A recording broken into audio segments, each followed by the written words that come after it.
Welcome back to the Hishaku Hideout. This is our third episode, and last week we left off with the amazing choreographed fight of Hirohiko and Chihiro, two prodigies, two geniuses that are fighting with everything on the line. Chihiro's still gonna protect Yori and do all he can for her to make sure she gets back to the life that she once knew. This chapter, we get to see Yori reaching to the rooftop with Ro. Dice, what'd you think of the opening of this chapter? There wasn't a lot going on in this chapter, but there's some pretty important pieces that are getting moved here, or getting played with by Hokuzono. But I'll let you touch on the beginning of the chapter. I mean, I'll be very honest. You just took the words right out of my mouth. I was going to say that it looks like things are starting to fall into place, really. Like Kaguri pulling up at the beginning of the chapter just feels like really nice. We know that they start engaging, or like he starts engaging in battle with Ro, I believe his name is, Lil Dude. So I'm going to just call him Lil Dude. I think that's fitting. It's Ro. But it's Ro. Okay. Well, I'll call him Lil Dude. But yeah, no, I do like how the chapter kicks off immediately, like essentially picking back right where the previous one left off in terms of Yori's internal struggle regarding her decision. It's obvious that she's not decided, which is something that we spent a lot of time talking in the last episode. She's not decided at all about what she wants to do, or at least she's trying to convince herself clearly, right? But we see Ro start getting into it with Kaguri, and I like that because I feel like this is what, I feel like from here on forward, the tension and the stakes are only going to get higher. Like, I don't see the pace slowing down, at least for what remains of the arc, unless this arc ends up running for longer than I believe it is. But ultimately, I do like where the chapter starts. I, love the action. I do like that we have more to start thinking about in regards to what we see going on with the thugs that have seemingly been like brainwashed, and we see Ro, or Lil Dude, bring up the fact that it reminds him of back when they were fighting what was it, like the Datsenseki infused guys or whatever. So I think once again that's Hokuzono doing his little drip feeding. But yeah, man, liking how he picks up the chapter. Really, it's he's got a knack for that. He don't waste no time. I think Hokuzono is very aware of what he's doing. Like he brings up the fact, like he makes sure to like let the reader know that the people that are attacking the rooftop, are people on the rooftop. Those people are weak. He makes sure to let them know that, because what happens at the end of the chapter, is very important to that detail. The fact that these aren't like high-skilled sorcerers or hitmen, basically fodder. He makes it known that they're not Datsenseki weapon-infused people, but they are still acting like those same people, which is an interesting detail, So maybe that's Toto's sorcery. Yeah, no, and you did bring that up last chapter in regards to Toto, right? So I am kind of wondering, because I think Lil Dude asks himself the same question, right? Like he's asking himself if it was one of the Hishaku's members' sorcery. So it might just be that, really, right? But yeah, I think you bring up a good point in the fact that these guys are fodder, and like it is stated very clearly. And I hadn't really brought up in kind of the implications that could have for, the next chapter, and like, especially what happens here in the end. That is important to keep in mind. Now, Kaguri is there, and I mean, we know he is a force. He's a problem to deal with. I did bring up in the prior episode that I think Kaguri could catch a body, a Masumi body, because he's lurking around the hotel. We knew that. So it makes sense that if Hirohiko and Chihiro are clashing, Hirohiko's not going to give Chihiro any room to breathe. Kaguri, he's the adversity that's going to be pushing on the rooftop people. So it's going to be fun to see how this all plays out. And also, we get to see that it's not just Fodder and Kaguri that went up to the roof. A certain other schoolmate of Yori managed to get to the rooftop. Well, I can't remember his name, but the Ikura? Ikura, that guy. That guy. Him with his like wannabe Chihiro scar. Yeah, man. Look, I won't hate too much on the guy, right? But I'll just say, like, you and me, like, we were waiting for Samura, and then this guy pulls up. Like, like if this isn't disappointment, I don't know what it is. That's But Poomer. That's Poomer. bro, I don't know. Like, I just couldn't help but think about that. Like, you and me, we've been like for the last couple of chapters, like, yeah, man, Samura pulling up, and he probably is gonna pull up anytime now, right? But it's just so funny because, in regards to Chihiro and Hirohiko's fight, especially, and we'll get into that, we thought, or at least we theorized, how it could be Samura the one pulling up, and the fact that it's just this guy, and on top of that, on top of that, the fact that he's doing some next level glazing, bro, is just something beyond anything I've ever seen. Like, really, he's putting the paint to mark Chihiro's scar. Like, I mean, shout out to him for even like having the balls to go, yeah, in there, and especially when the bloodshed started. I mean, imagine being around that, and then he still like showed himself to Chihiro. And I mean, Chihiro, like, one thing Chihiro's good about is acknowledging people's like their drive, their resolve.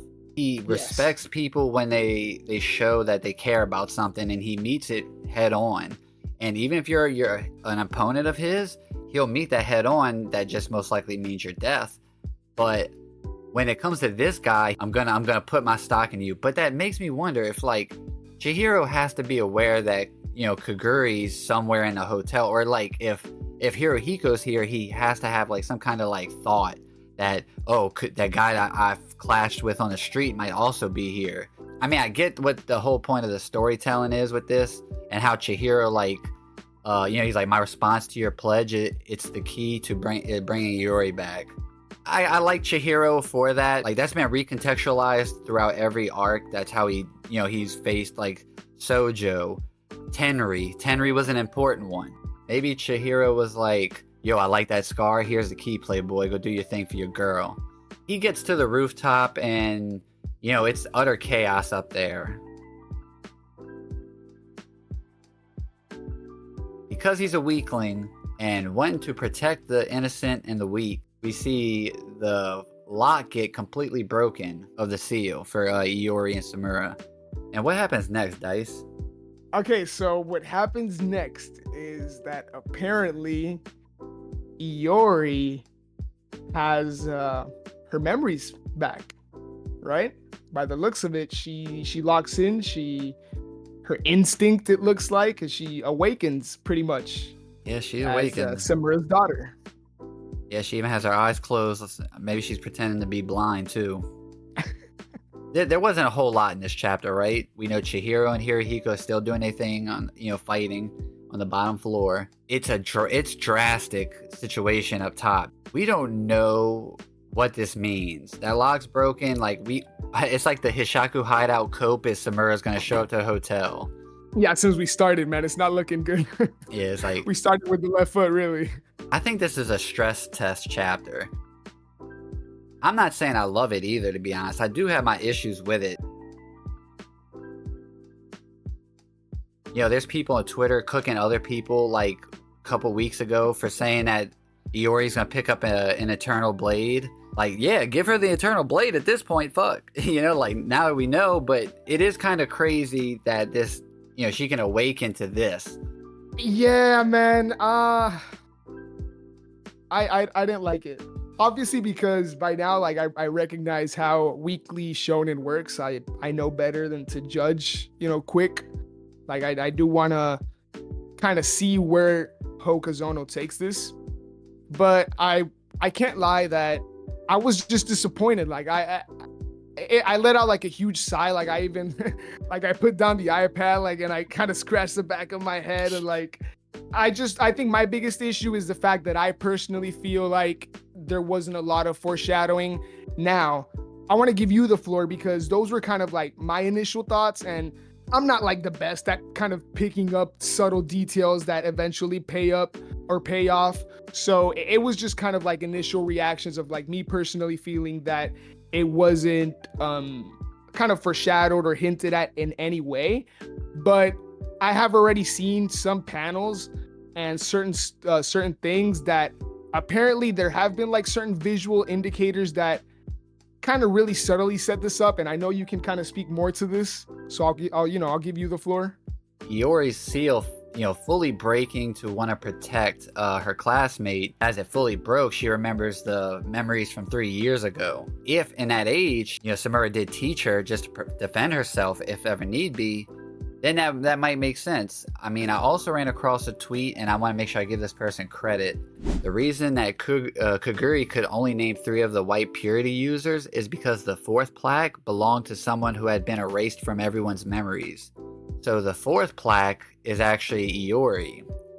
So Hokuzono, that's not necessarily I don't think that necessarily means that this makes up for Yori, because that 4th plaque could have been for anybody.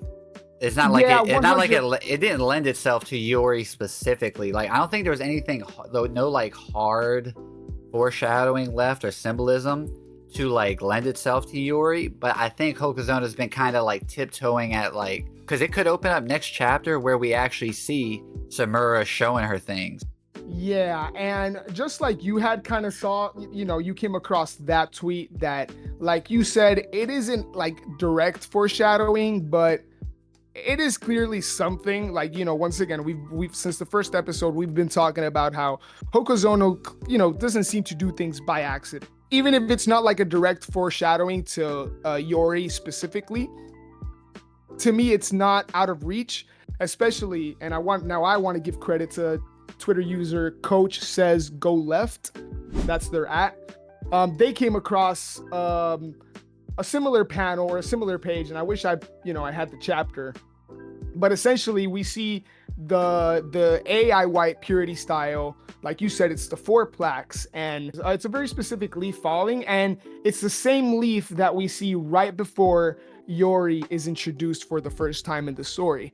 Now, once again, these are very subtle visual, these are things you can only pick up on when you go back, right? And I that's why doesn't really hit, because though I can see this being really subtle foreshadowing, there's no way that you can kind of pick up on this without the reveal and without it having without being on a second reread. I'm sorry, there's no way you can, or at least me, right, with my little brain, there's no way I could personally pick up on this and think Yori before the reveal. Right. And I want to compare this to, for example, when we saw Hakuri have his awakening. The reason why I think that is a perfect example of how to do that, whereas here we just, like we mentioned, very subtle kind of visual foreshadowing, little indicators. If there are others that, we're just not recalling, then, I take it back. But with Hakuri, you also had what was his brother bullying him, and the fact that he was using tools, and he just kind of subtly says that the tools were lost, and that only led to his brother bullying him more. So to me, when I compare those 2 reveals, I think there's a clear distinction in how they were handled, and I just think Hakuri's awakening was set up much better. But I'm not ready to be hard on Hokuzono either. I do want to see where this goes, and I also want to be open-minded, because if it were another character, if it were, if it were a different scenario, I don't know, I want to be open-minded because yeah, I don't think it's inherently bad. I just wish I could have not necessarily seen it coming, but I wish I had more to chew on when looking back and seeing oh shit, it's how did I miss this, And when I look back and I see these little foreshadowings, I don't feel bad that I didn't miss it, if I felt stupid that I missed it, then I like it, but I don't know. I guess let him cook, right? I don't doubt Hokuzono, but I do have to say I think it's the first time that I finished a chapter of Kagurabachi, and I think it was a miss. Not the chapter itself, but the cliffhanger. I do have to be honest and say I do think this is Hokuzono's first miss. Not in the, once again, not in the decision. This could age poorly, but just how I felt in the moment. Yeah, and I agree with you. I think this chapter I think this is a stress test chapter. It's gonna see the fandom. The fandom is gonna be rocky this week, but the truth is, some storytelling devices, sometimes you introduce things that aren't gonna be in the moment accepted, or people aren't gonna be happy about, but it comes into play, for something later down the line. This story, Yes. we're still early in the story, and you brought up like the weekly reading experience. We just don't know where Hokuzo's gonna go from here. So I'm gonna say the chapter in a vacuum is a miss because of just like you said, the you wish had more to chew on. And to your point about it does seem like Hokuzono likes to throw a little bit of just a little hint out in early in the arc, like the tools, just because he just says the tools they went missing. We didn't really care what happened to them until we actually cared about what happened when they came back. So it could be something like that. I'm not giving Hokuzono I'm not trying to give him any kind of like favoritism or anything or bias and like give like, oh, it's a good chapter. No, I mean, I think the chapter in a vacuum is not great, but I trust him to cook on this and like he's gonna flush it out in the coming chapters. We're gonna be getting. Yeah, exactly. And that's why I'm willing to give him the benefit of the doubt because like come on, like first miss, like it's really like honestly it's the first time. And I wouldn't even say like the whole chapter because I do think like the chapter itself I really had no issue with. Like I saw other people kind of like saying that the chapter was boring or whatever, but like nah, like I had no issue with like the chapter itself. Like we discussed early on. Like I thought the Ikura stuff was good. Like I made fun of him, but I thought that was good. I could have done without the scar thing, right? Like I thought that was a bit cringy, but whatever. Like it's not a like it's not like I'm really gonna critique writing for that or whatever. But I also we have some to talk about when it comes to the brainwashed thugs. So I thought the chapter itself was wasn't bad, was all right. It was more like the reveal itself. I wasn't I wasn't just expecting anything remotely in that. Yeah, we just downplayed Yori, and she's like, dude, hey, exactly. you don't want like a consistent story in terms of like what's happening for like before a big moment. If there's kind of not a lull, the rise to the peak of that that moment is big and it's impactful, it's memorable. Like Full Metal Alchemist Brotherhood is like praised and it's great. I've seen it a couple times. It's a very consistent story. It's so consistently good that that's almost its only weakness is that there's no like down up moments. You know what I mean? That like that roller coaster of emotions sometimes. And obviously there's a fine line to that. This is okay. It's okay to criticize Hokuzono because I do already see people that are just being Hokuzono heroes, basically calling people fake for like not liking the chapter or the reveal. Like you can not like the chapter, love Kagurabachi, and like wait for Hokuzono to cook on this. Like it's okay to not like this chapter. It's okay to like talk about the things we don't like, and because that's what I want for us. I want us to be honest, and I know you're going to be honest about things, and I'm going to be honest about things. I thought it was cool in it like itself, like just seeing Yori like that. Like the page turn to that was crazy, you know what I mean? But yeah, and the panel itself is fucking fire. Yeah, let's be real. I mean, it's a dope pose. I mean, that dude's in love right now. Give her the Chihiro scar. That would be crazy if she blinds herself. Oh my, she kills someone and she blinds herself. Oh my god. I mean, she looks like she fights with her eyes closed. I'm not even like if her father trained her. Like I wouldn't think he trained her. Yeah, I mean, I don't think he could. Yeah, with eyes. Like, I can't teach you that. But it's like, shorty, you're gonna have to learn. he blinded himself to for the distractions of the world, like the women or whatever he said, the vices. I think he blinded himself because he couldn't take seeing killing. He couldn't take him seeing himself take a life. And if Yori has to take someone's life here, and then she blinds herself, then I'm like, fuck, Yori, you're like you're a top 5 character. Fuck that. Like that's hard as fuck. That's wrong. You know what vibe she and I thought about this a couple of minutes ago. Like, what vibe she's giving me right now, and I wouldn't be surprised if we just see a complete 180 from her moving forward, in terms of like personality and demeanor. But the vibe she's giving off to me right now, just in terms of this awakening and this kind of 180, Because I guess that was one of my issues is like, she just went from like, we've been talking for weeks, like a Rico type character to like just, like a like an ultimate Giga Chad, like just killing it. Yeah, it's like Rico. Um, If Rico popped up on Toji and he shot her and she caught it, she exactly, caught the like bullet. She catches the bullet. with her teeth. Yeah. like, like that sort of shit. But she reminds me of Zenitsu from Demon Slayer, like this sort of like just complete 180, 0 to 100 real quick. And so like that's why I'm willing to like, let Hokuzono cook and be open minded because I wasn't a big fan of Demon Slayer, but I did like Zenitsu as a character and like that whole dynamic. So just giving me a little bit of those vibes here. I'm not saying that she's gonna have like that same kind of duality. I do actually expect her like to, like I said, a complete 180 of a character now.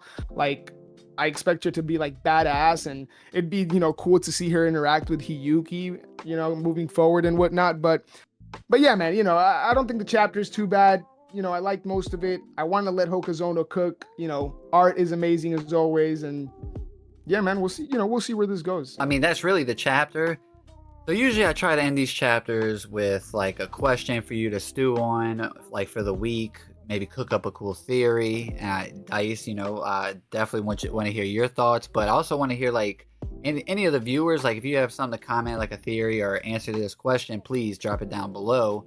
Cause I think that's how the best kind of conversations get, brought up in fandoms. Do you think he will pick up Iori after like this arc? Do you think she makes it? Do you think that she's gonna become like a mainstay in the cast and fight alongside him? That now she's awakened, like Hakri awakened, and we know that he's bedridden for right now. We don't know if or when he's coming back. Do you think Iori's not necessarily taking his place, but do you think she's gonna become part of the group? Yeah, 100%. And I will say where I think she will take Hakuri's place.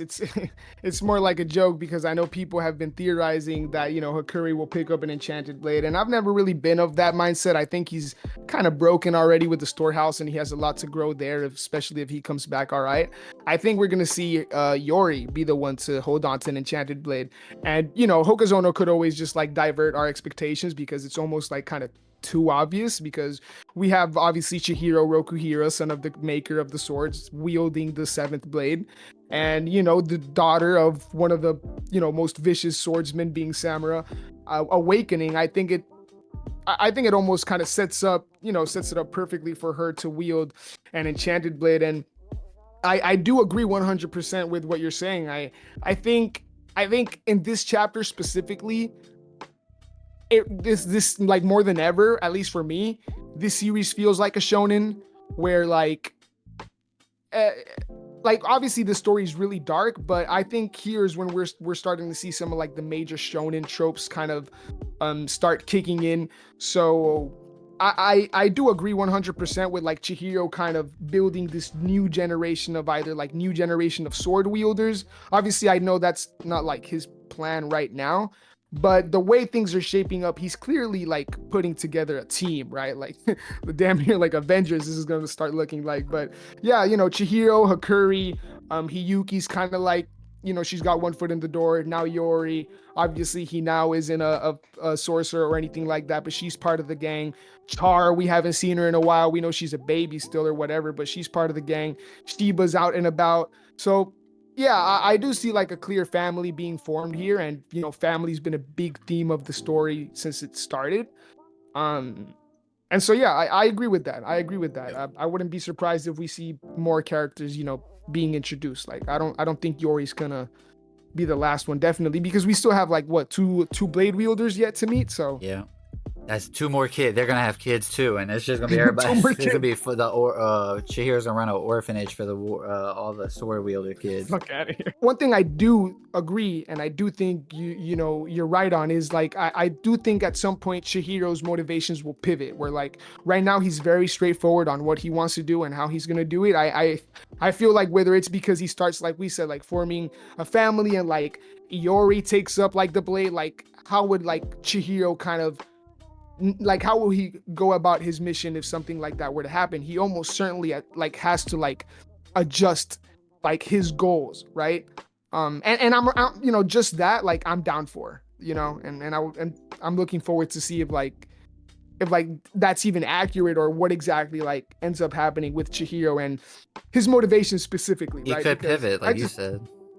yeah, almost certainly, I believe. You know, if he does pivot, remember the Kamunabi. It's understood that him and the Kamunabi are not on the same. They're not teammates. They're just temporary allies. Once they get over the Hishaku, they're expecting Chihiro to give them the enchanted blades. It'd be crazy if Hiyuki and Yori's like that's their final matchup for each other. That would be insane, bro. Yeah, and but I mean, we still got a lot to go. I mean, that's really it though from me. I'm wanting to see Chihiro's reaction to this is what I want to see. But I said Samura's gonna pop up this chapter, and we got Shimura. All right, Bro. Shimura. We got this fucking guy, bro. That's all I'm gonna say. Hey, we got Shimura at the end of the chapter. I'm gonna just pretend that's Samura in a wig. That's basically Oh, it. bro, a fucking Chihiro scar, bro. Dude, Fuck that's is so that? funny though. Hey man, I'm about to go get that tattoo on my face this week. Bro, Nah. put that shit on like it was like Mike Tyson's tattoo. Like, what are you doing, bro? Yeah, that's not it, Chief. That's not it. It looked like somebody just shit smeared him. Oh my goodness. But I agree.